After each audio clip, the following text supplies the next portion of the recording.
Bem, eu sou Santa Rita, mais conhecida como a Santa dos Impossíveis. Eu nasci em Roca Moreno, na Itália, no dia 22 de maio de 1317. Desde pequena, eu sempre manifestei desejos muito religiosos.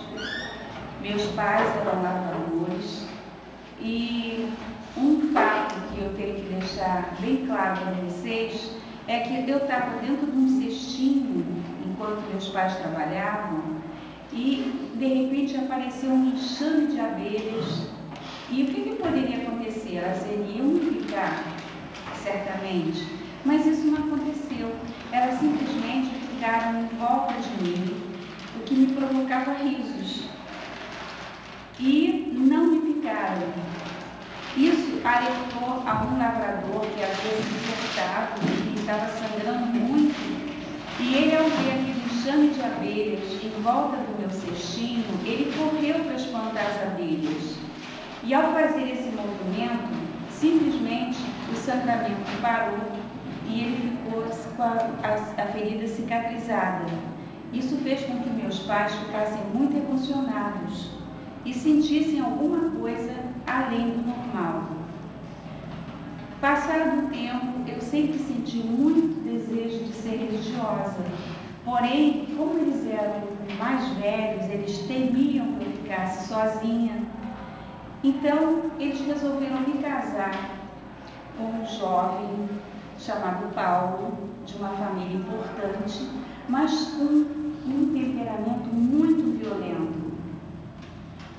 Fiquei casada com ele, tive 2 filhos e sofri muito com ele. Só que devido à minha fé, às minhas orações, eu consegui fazer com que ele se transformasse e viesse a ser um pai bom e um marido maravilhoso. Só que devido a esse passado de violência que ele tinha, ele conseguiu fazer muitos inimigos, e no qual veio a ser assassinado por isso. Os meus filhos, revoltados, manifestaram um desejo de vingança. E apesar de eu ter perdoado os assassinos dos meus filhos, do meu marido, eles ficaram querendo vingança realmente. E eu, para não evitar que isso acontecesse, que viesse a tornar meus filhos também como assassinos, eu pedi a Deus que os levasse. E Deus me entendeu. 1 ano após a morte do meu marido, meus filhos morreram. Então, eu ficando sozinha, eu resolvi entrar para o convento, que era o meu desejo.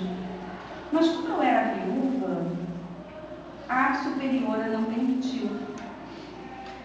Então, apesar de inúmeras insistências, eu fiquei realmente sem essa possibilidade de entrar no convento.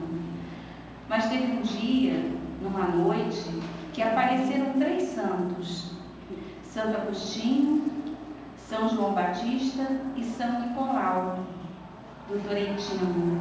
E eles me ajudaram, me colocando dentro do convento, apesar de todas as portas fechadas. Então, no dia seguinte, quando a superiora do convento me encontrou lá dentro e foi verificar as portas todas fechadas, ela realmente acreditou que era um milagre e me aceitou. Só que eu tinha uma missão, que era uma missão de regar um galho seco diariamente e 2 vezes ao dia, sendo inclusive até, de uma certa forma, com as minhas outras colegas rindo de mim, porque elas não acreditavam. Afinal de contas, era um galho seco e há muito tempo sem vida. Mas, devido à minha fé, e eu regando aquele galho diariamente, 2 vezes ao dia, ele acabou florescendo e deu umas uvas. Isso, então, fez com que a Madre Superiora realmente visse o meu lado de fé com Deus. Outra coisa importante para falar é que eu pedi muito a Deus para que Ele colocasse um cravo do seu crucifixo, da sua coroa do crucifixo, na minha testa, para que eu pudesse sentir também o que Ele passou, a dor que Ele passou. E isso aconteceu.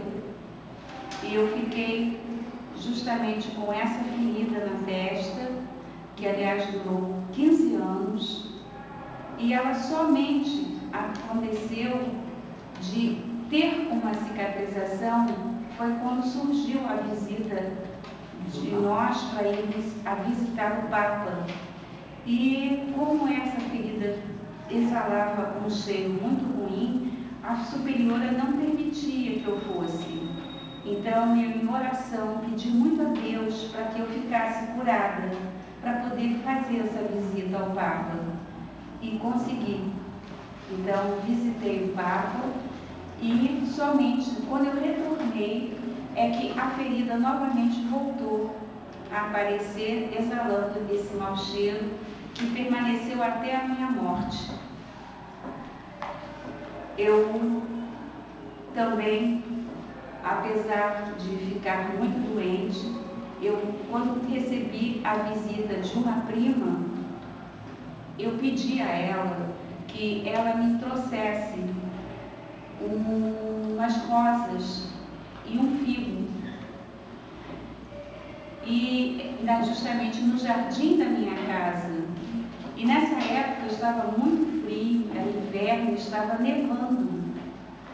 E ela, quando foi lá no meu jardim, ela realmente encontrou um fio e rosas vermelhas, pelo qual ela colheu e trouxe para mim. Eu faleci em 22 de maio de 1457 e até hoje essas rosas permanecem e a videira também, apesar de todo esse tempo, ela permanece com vida. Mais ou menos seria um resumo da história e se vocês tiverem alguma dúvida, eu estou aqui para ajudá-los.